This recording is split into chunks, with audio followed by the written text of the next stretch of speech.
My name is Joe Rosel. I'm the former president of Local 9477. Now I administer the hall, but I was the president of the local at the time that the plant went down, unfortunately. What I thought I would do, just take the job for the summer. It was a labor job because everybody's starting the labor department, but the money was actually good. The money was so good.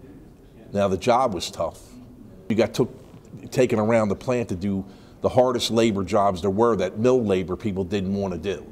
Run a jackhammer inside a hot mill furnace, inside of a plate mill furnace, go in the flues of the open hearth. You would go underneath the mill where all the dirt and everything collected that would have went out to smokestacks, but over time moisture would collect and you would be down in there shoveling and wheeling out iron oxide dust. I had a bachelor's degree too from Towson in the early 80s, but what I found out was I was making more money than my professors. So it was okay to have a college degree, but if I wanted to make money, I wasn't going to make any more money with my degree than I was going to make down the plant. My great uncle worked there for 46 years, and my uncle, who's 81, he worked there 40-some years. This is my grandfather's chit that he had to keep with him in order to get paid. You would take this with you to the payroll office and have to show them this in order to get paid.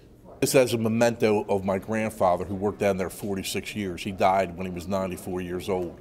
But being the president of the local and then fighting to try to keep this plant open, I kept this as a memento, saying to myself that it was a solemn oath to myself and my members that I would do everything I could, to try to save this plant, keep this plant open, knowing the legacy and the history and all the things that were so important to so many people, not just me. I'm like typical of a lot of other people, and I wanted to remind myself every day. So I kept this with me about what I was fighting for, which is basically not a job, but a way of life.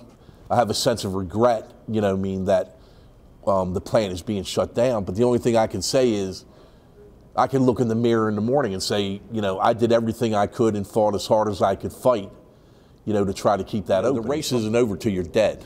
The fight's not over till you're dead. So for me, this isn't over. You know what I mean?